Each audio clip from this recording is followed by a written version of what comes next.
Bismillahirrahmanirrahim. Assalamualaikum warahmatullahi wabarakatuh. Innal hamdalillah nahmaduhu wa nasta'inuhu wa nastaghfiruh wa na'udzu billahi min syururi anfusina wa sayyiati a'malina. May yahdihillahu fala mudilla lahu wa may yudlil fala hadiya lahu. Asyhadu an la ilaha illallah wahdahu la syarika lah wa asyhadu anna Muhammadan abduhu wa rasuluh la nabiyya ba'da.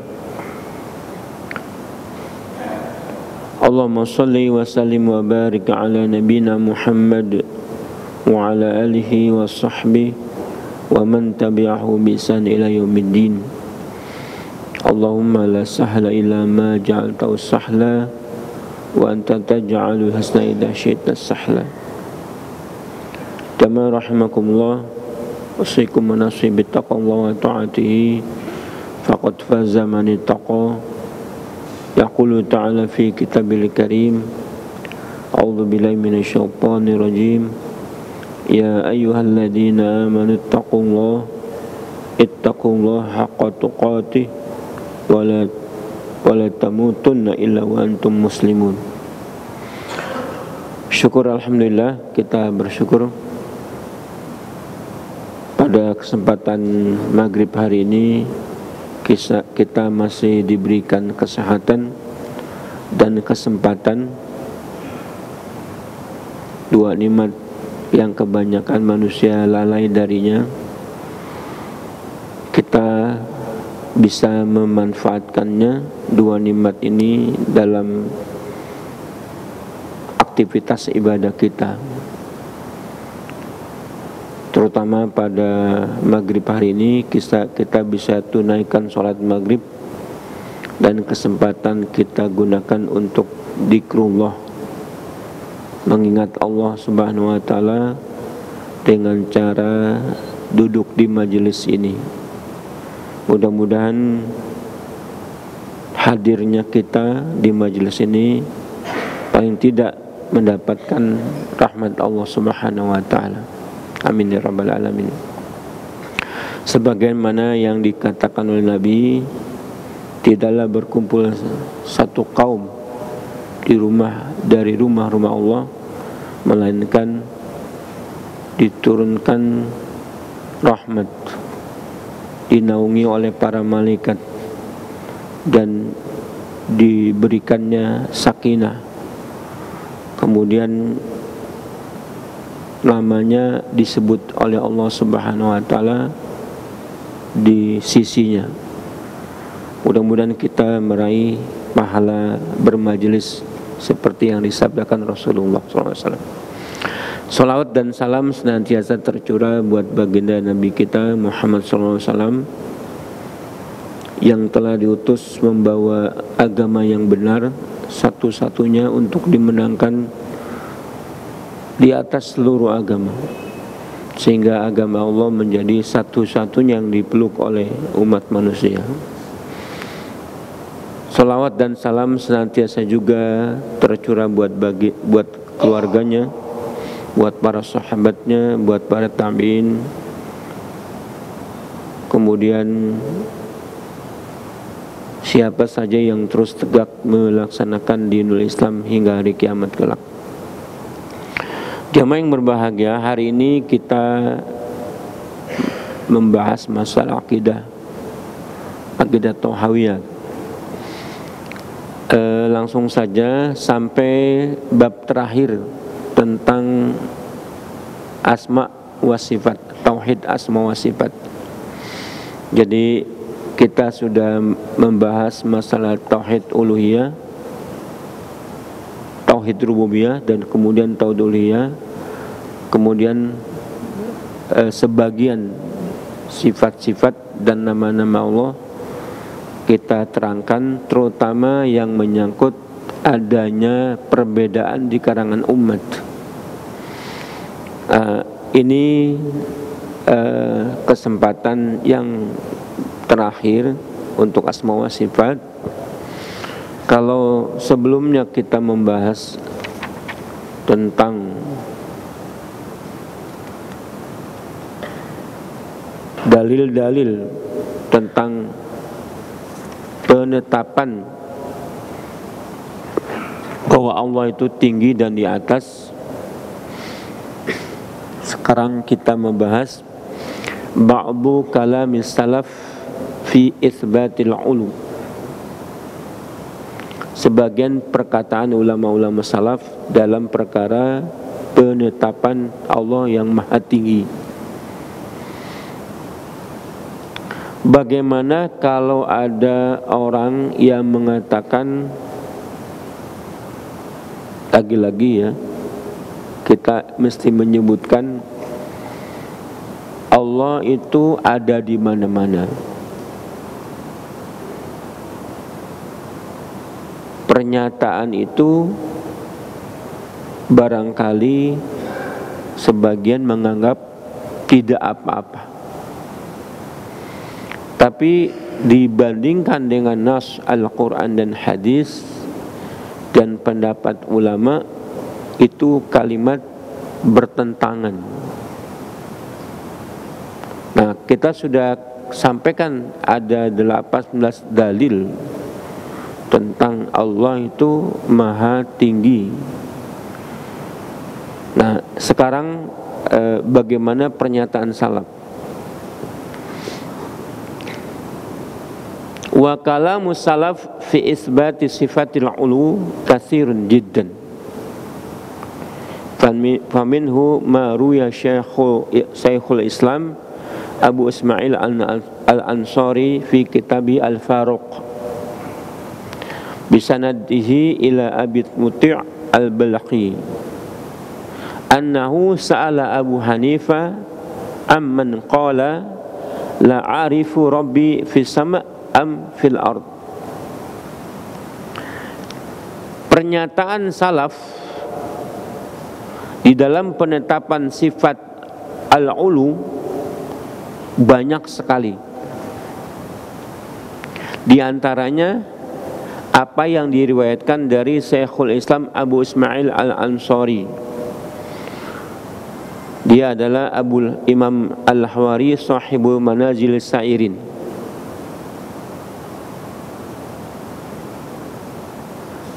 Bahwa dia berkata kepada Abu Hanifah rahimahullah. Abu Hanifah termasuk kalangan salaf. Bahkan imam-imam yang 4 dimasukkan ke dalam ulama-ulama salaf. Dia berkata, Abu Muti' Al-Balqi berkata kepada Abu Hanifah tentang orang yang berkata, la arifu rabbi fis sama' au fil ard. Aku tidak tahu apakah Tuhanku ada di langit atau di bumi. Ya, dibertanya kepada Abu Hanifah. Maka Abu Hanifah menjawab, faqad kafar. Orang itu telah kafir.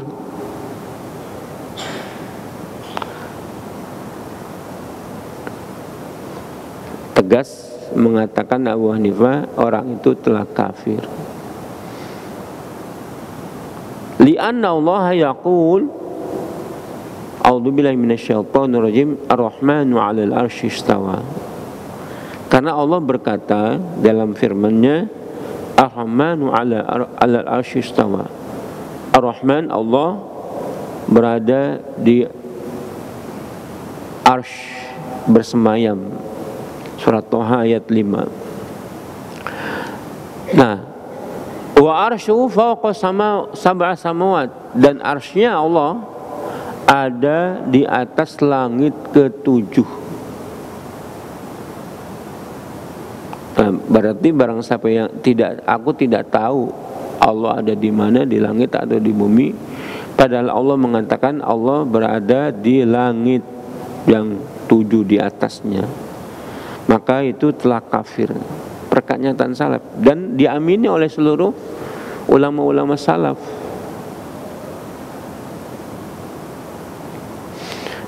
Kemudian Abu Muti' al-Balqi berkata lagi, qultu fa in qala innahu 'ala al-'arsy walakin yaqul la adri al-'arsy fis sama' aw fil ard. Memang betul Allah ada di arsy, tetapi aku tidak mengetahui apakah arsy itu di langit atau ada di bumi. Maka Abu Hanifah menjawab, qala huwa kafir. Maka orang yang berkata begitu sudah kafir. Li'annahu ankara annahu fis sama, karena dia mengingkari bahwa Allah ada di langit. Faman ankara annahu fis sama faqad kafara. Yang dibatasi oleh tempat, oleh waktu,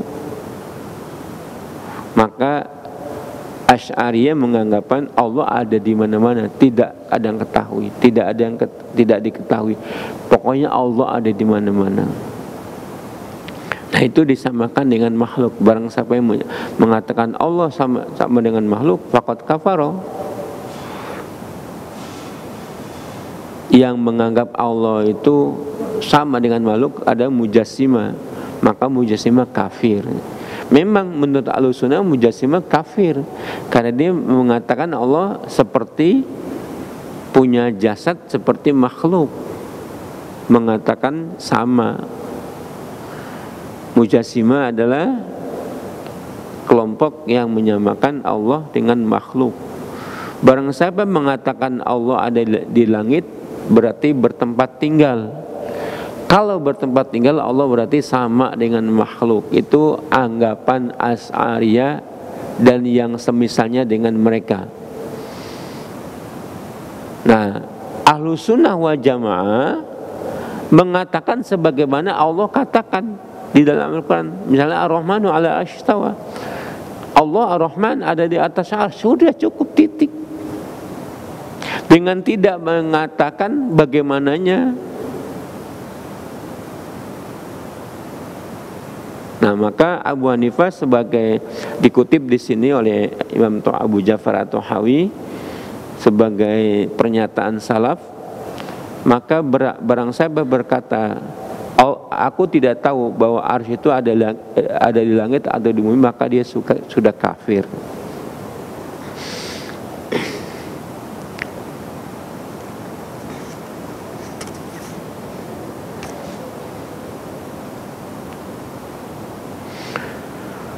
Kemudian menambahkan yang lainnya, li'anna Allah fi a'la 'iliyyin wa yud'a min a'la la min asfal. Karena Allah Subhanahu wa taala itu di dalam berada di 'iliyyin yang paling tinggi. A'la 'iliyyin. Dia berada di 'iliyyin.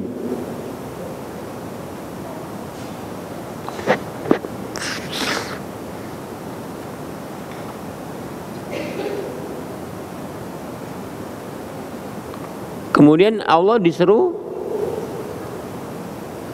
karena tempatnya yang sangat tinggi, bukan dari yang orang yang mengatakan ada di mana-mana. Nah, ini secara fitrah saja sudah bertentangan dengan fitrah manusia.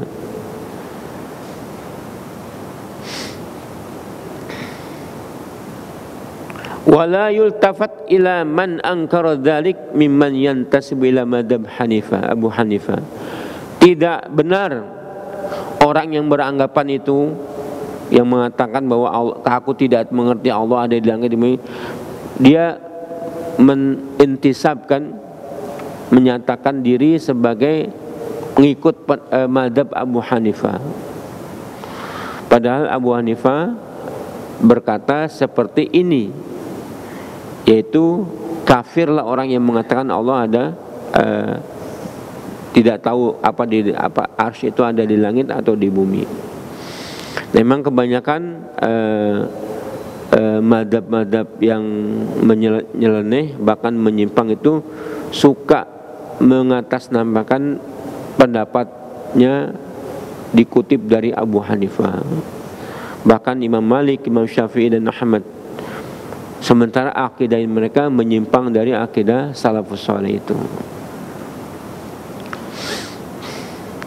Baik, itu pendapat kalangan salaf.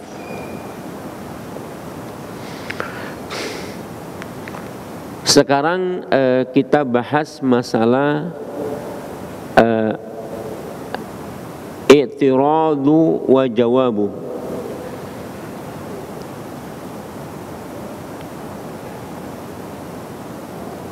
Masalah yang menjadi kontroversi serta jawaban-jawabannya. Misalnya ada orang yang mempertanyakan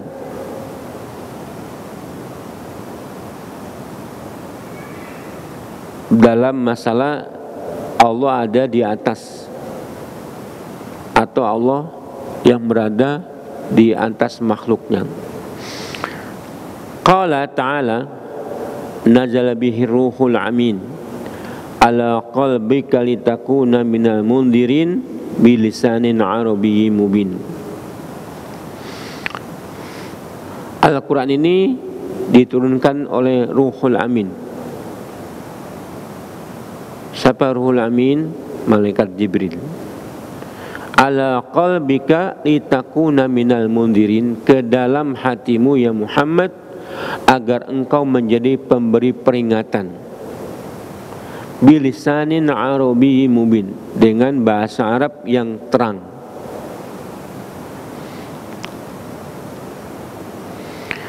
Dengan ini wa fi dzalika itsbatu sifatil ulwi lillahi ta'ala. Dengan ayat ini maka jadilah ketetapan bahwa Allah punya sifat al-ulu, tinggi. Nah, bagaimana kalian ya bagi orang-orang yang mengatakan, kan Ahlussunnah menetapkan Allah tempatnya tinggi di atas. Bagaimana pendapat kalian tentang penurunan Al-Quran? Sebelumnya kita bahas, kalau kalimat turun kan dari atas ke bawah, ini menunjukkan bahwa Allah di atas. Nah, bagaimana pendapat kalian tentang turunnya Al-Quran, tentang turunnya hujan, tentang turunnya besi, tentang turunnya binatang ternak menggunakan kata-kata anzal? Bagaimana itu? Nah, maksudnya yang bertanya ini,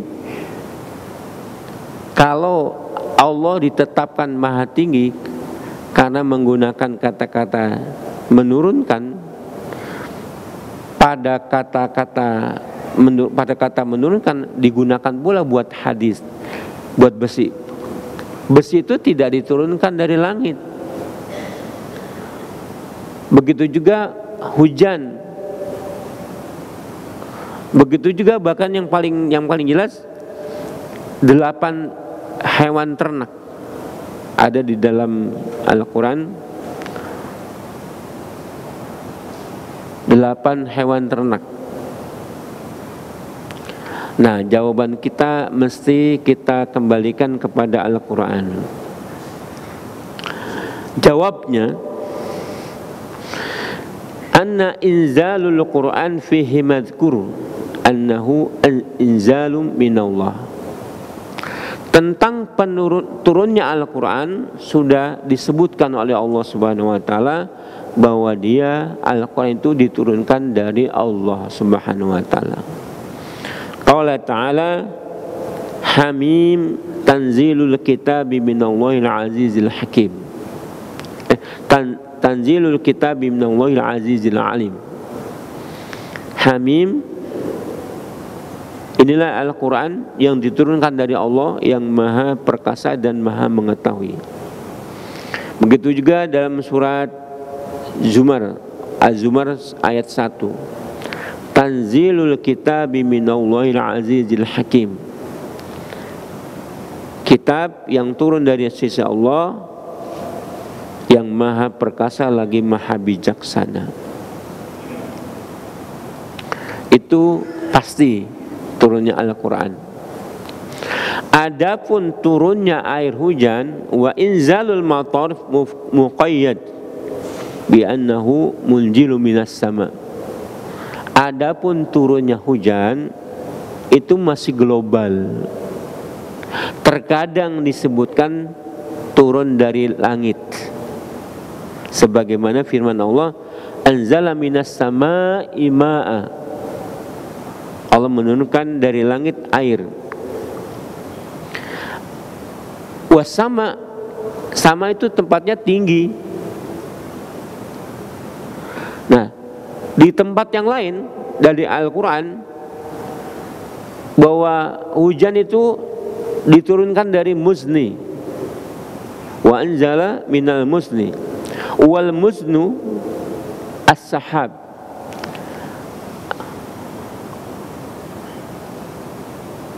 Antum anzaltumuh minal muzni.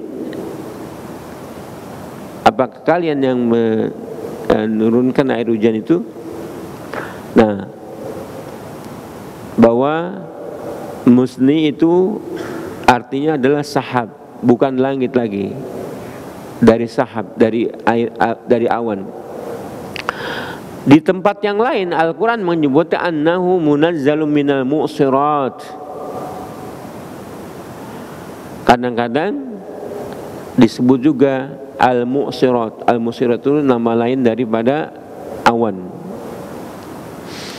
Sedangkan turunnya hadid, besi dan binatang-binatang ternak itu masih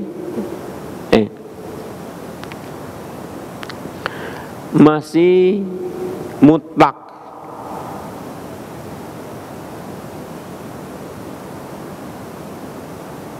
Ya, saya ulang.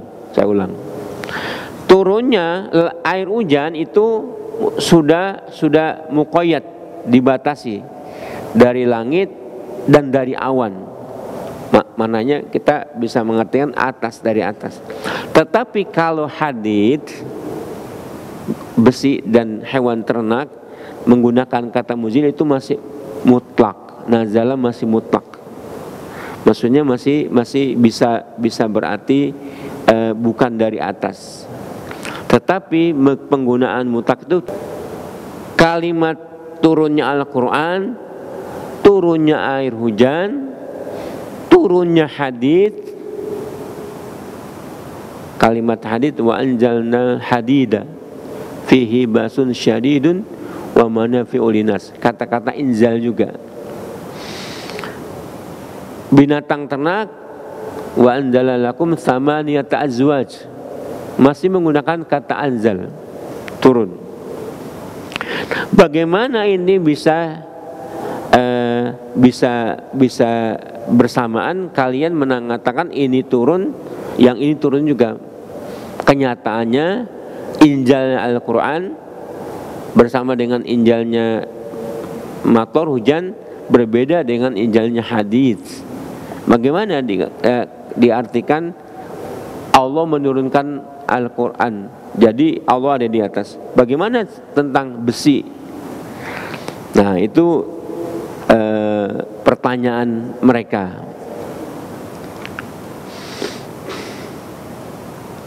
Maka jawabannya adalah fal hadid innama yakunu fil ma'adin allati fil jibal wa hiya 'aliyah 'alal ard. Gunung itu besi itu biasanya adanya di gunung-gunung. Gunung-gunung itu lebih tinggi dari dataran yang kita tempati ini. ya, wa hiya 'aliyah 'alal ard. Wa qad qila innahu kulama kana ma'danuhu ala kullu hadidihi ajwad. Bahkan dikatakan oleh para ahli, semakin tinggi tempat besi itu di atas gunung yang tinggi, maka kualitasnya semakin baik. Nah, maka dikatakan Allah wa anzalnal hadid,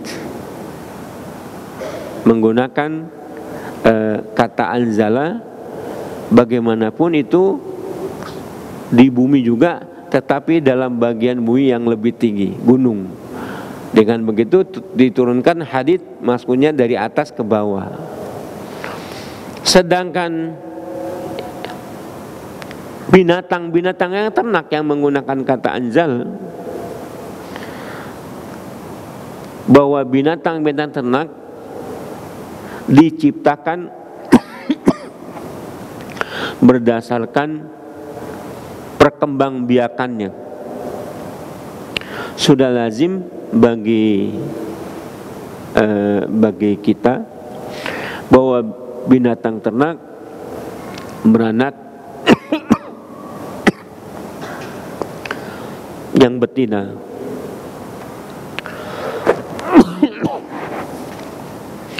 Nah, ketika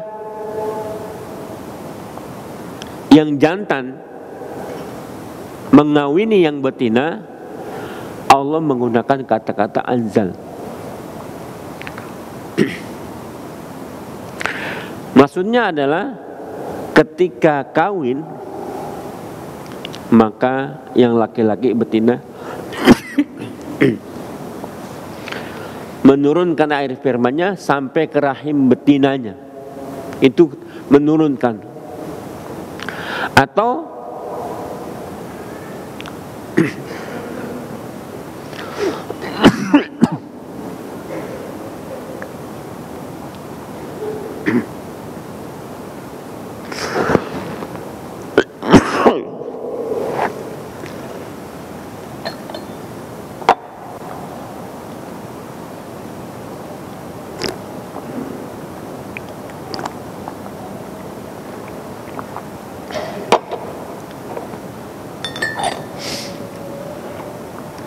Atau ketika lahir, hewan-hewan ternak itu berkembang dari induk betinanya.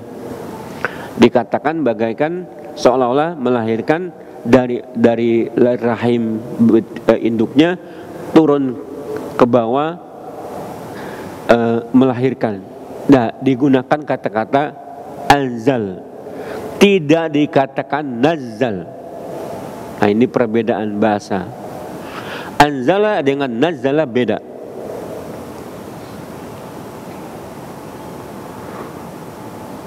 Kata anzala itu menurunkan, kalau kata nazzala turun. Jadi beda bahasanya itu. Nah, minal maklum, sudah diketahui bahwa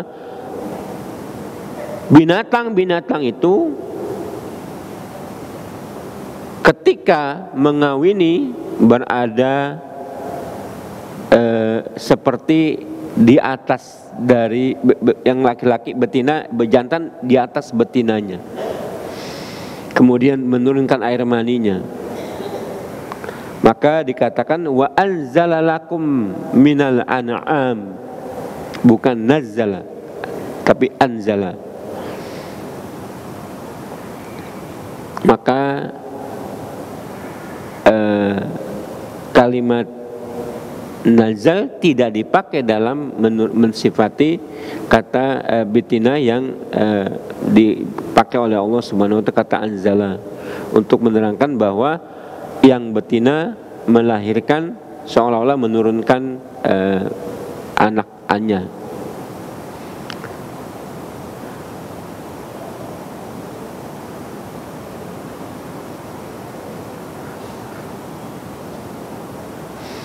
Begitu yang dikatakan oleh kita bahwa kalimat turun bisa kita jawab antara turunnya Al-Quran dengan turunnya besi beda, tetapi menunjukkan bahwa kata anzala itu menurunkan, yang diturunkan berarti dari atas ke bawah. Apakah atasnya itu sampai langit seperti Al-Quran, atau seperti air hujan dengan awan, atau besi yang ada di gunung, atau binatang ternak yang dalam keterangannya itu bisa dipahami bahwa jantan menurunkan spermanya dalam keadaan di atas betinanya, menurunkan ke rahim betinanya. Begitu keterangan kita. Imam Thahawi menjawab sanggahan orang-orang yang mengatakan bahwa bagaimana kalian mengatakan kata turun padahal sama buat Quran, buat hujan, buat besi, dan buat hewan ternak.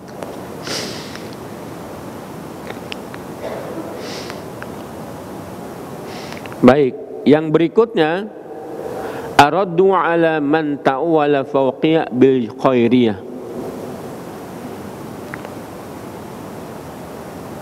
Sanggahan terhadap pernyataan orang yang mentakwil kata fawqiyah, maksudnya Allah di atas itu dengan Allah penuh dengan kebaikan.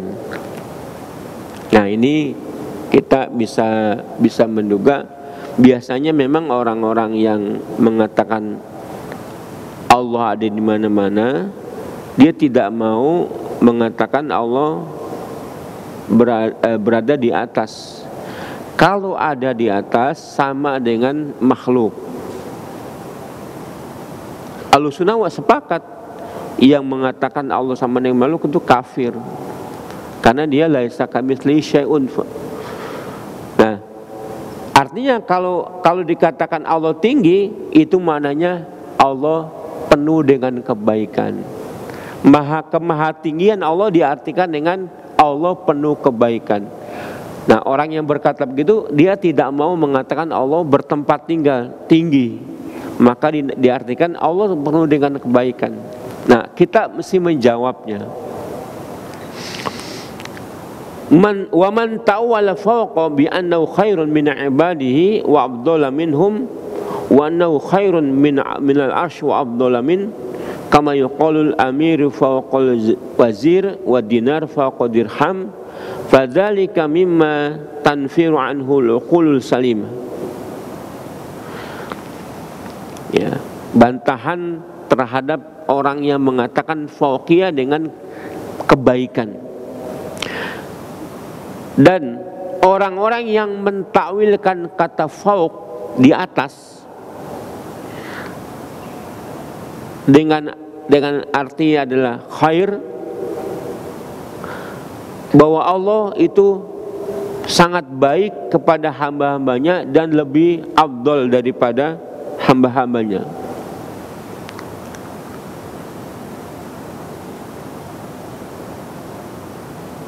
Ini ngerti nggak? Ngerti nggak? Ngerti ya? Kan kita menetapkan Ahlussunnah itu Allah fauq. Ya banyak ayatnya. Ya khafuna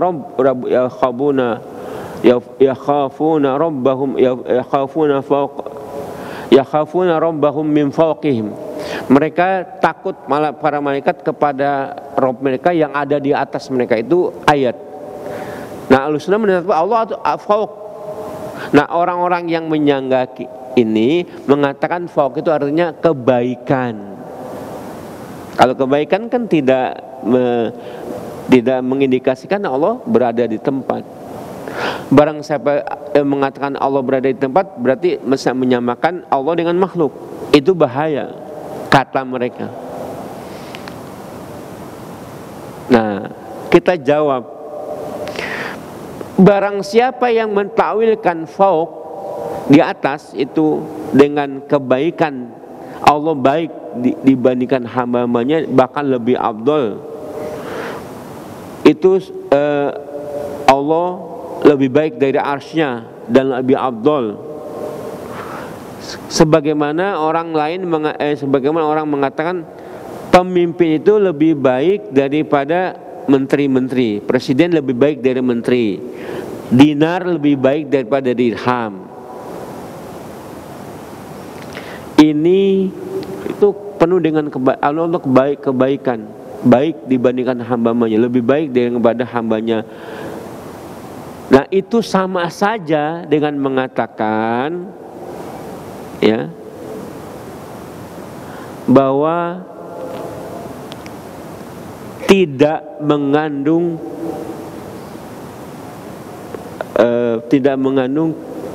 penetapan keistimewaan untuk Allah Subhanahu wa taala. Karena kalau orang mengatakan begini, Allah itu lebih baik dari hambanya, ada nggak penetapan tentang kemuliaan bagi Allah? Itu sudah maklum.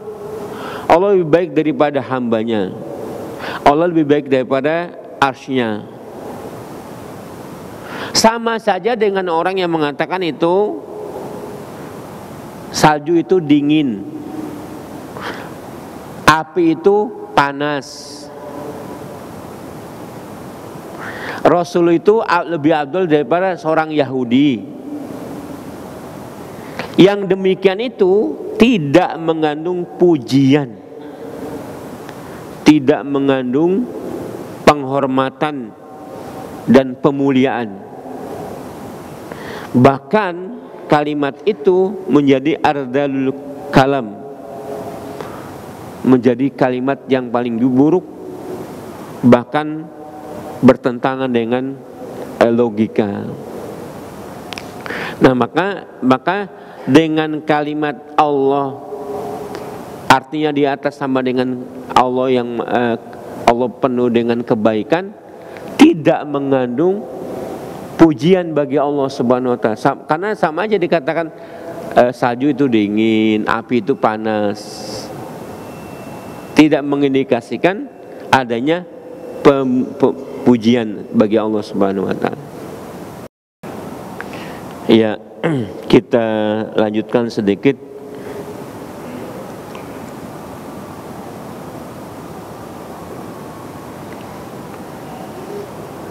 Penetapan bahwa Allah itu maha tinggi berdasarkan fitrah.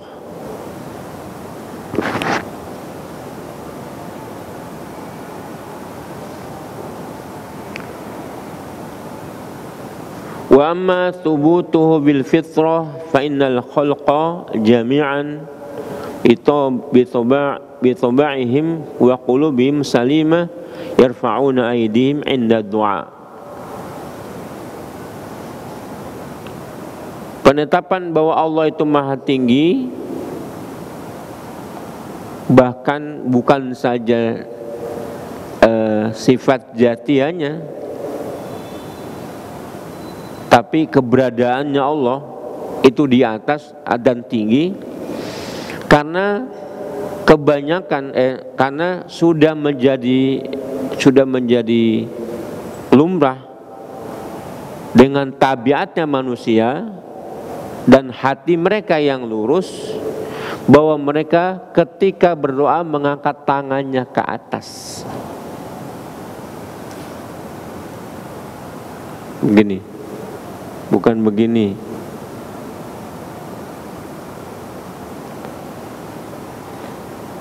Itu dijawab.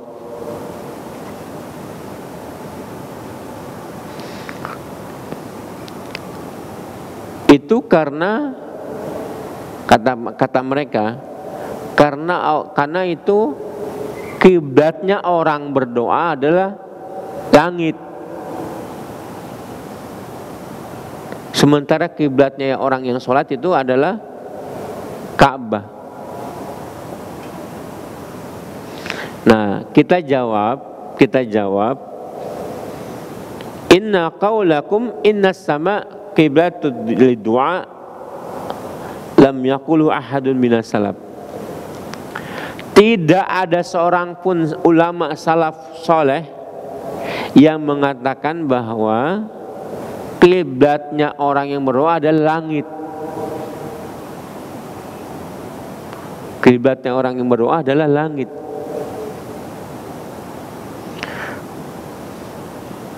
Wala anzalallahu bihi min sultan, tidak Allah turunkan berdasarkan keterangan yang benar. Wa hadzal umuru syar'iyyah diniyah fala yazuz ay yakhfa ala jami'in salaf al ummah wa ulama'iha.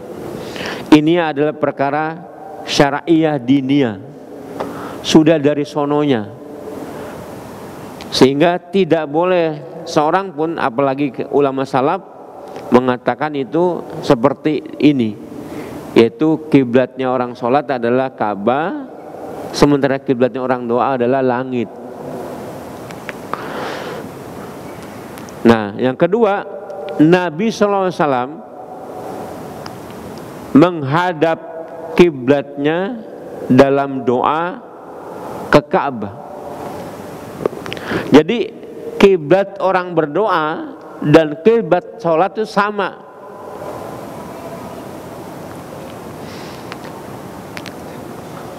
Kalau kiblatnya orang berdoa itu langit, nah kita ngadap mana saja boleh. Kenyataannya Nabi setiap berdoa menghadap ke kiblat. Setiap berdoa menghadap kiblat, baik doa habis wudu, ya. Yang paling nyata itu doa kalau kita ziarah ke makam Nabi. Orang-orang pada berdoa menghadap ke makam Nabi. Maksudnya kiblatnya di belakang itu salah. Memang berziarah enggak baca doa itu, memberi salam saja kepada Nabi, salam kepada Nabi, kepada Abu Bakar dan kepada Umar. Itu yang benar. Kita ketika di makom Nabi memberi salam saja. Orang-orang pada berdoa begini, itu salah. Kalau berdoa menghadap ke kiblat. Maka Nabi SAW di banyak kesempatan di dalam setiap berdoa menghadap ke kiblat.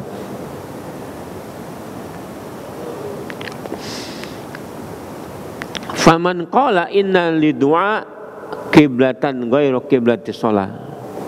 Sesungguhnya untuk berdoa itu kiblatnya sendiri berbeda dengan kiblatnya salat. Au inna lahu qiblatain ihdahuma al-Ka'bah, yang satu adalah Ka'bah, yang lain adalah langit. Faqad ibtada'a fid din, sungguh telah berbuat bid'ah di dalam masalah din. Wa khalifu jama'atil muslimin, bertentangan dengan berselisih dengan kebanyakan kaum muslimin. Maka kiblatnya orang doa itu sama dengan kiblatnya orang sholat. Yang ketiga, innal qiblata hiya ma yastaqbilul 'abid biwajhi. Yang kiblat itu adalah tempat arah seorang hamba mengarahkan wajahnya. Itu kiblat.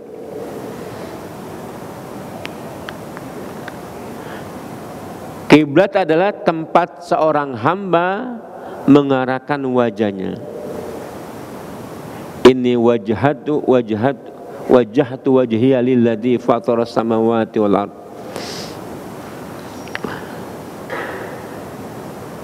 Kama yustaqbalul Ka'bah fi shalat wa du'a, sebagaimana kebiasaannya menghadapkan wajahnya di dalam salat dan di dalam berdoa. Wa zikir, begitu juga zikir, begitu juga menyembelih, itu mesti mengarah ke kiblat.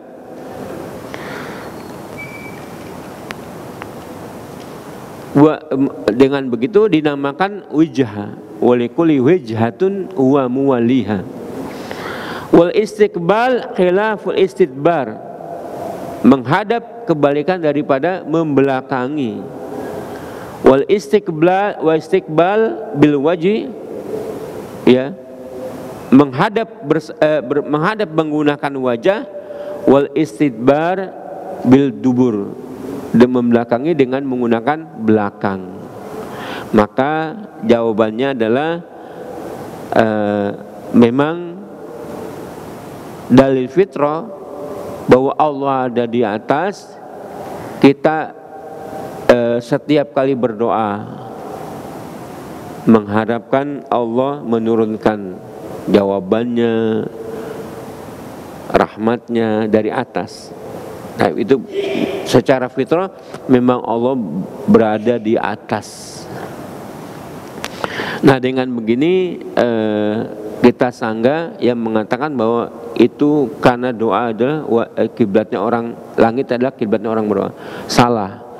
Tidak dinyatakan seorang pun dari ulama salaf bahwa kiblatnya orang berdoa berbeda dengan kiblatnya orang sholat.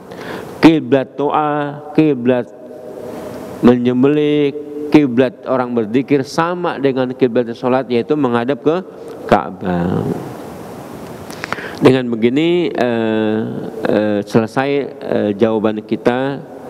Orang-orang yang mengatakan Allah tidak di atas tetapi di mana-mana, sementara Ahlussunnah mengatakan, bahkan mengkafirkan orang yang mengatakan Allah ada di mana-mana. Demikianlah, mudah-mudahan bermanfaat buat saya dan buat jamaah sekalian. Kalau ada yang kurang gitu dari kesalahan saya, kalau ada yang benar itu dari Allah Subhanahu wa taala, kita terima dengan idinnya, atau dari Rasulullah kita terima dengan saliman, dengan penuh sebagaimana yang diperintahkan. Saya rasa cukup sekian. Kita akhiri. Subhanakallahumma wa bihamdika asyhadu an la ilaha illa anta astaghfiruka wa atubu ilaik. Assalamualaikum warahmatullahi wabarakatuh.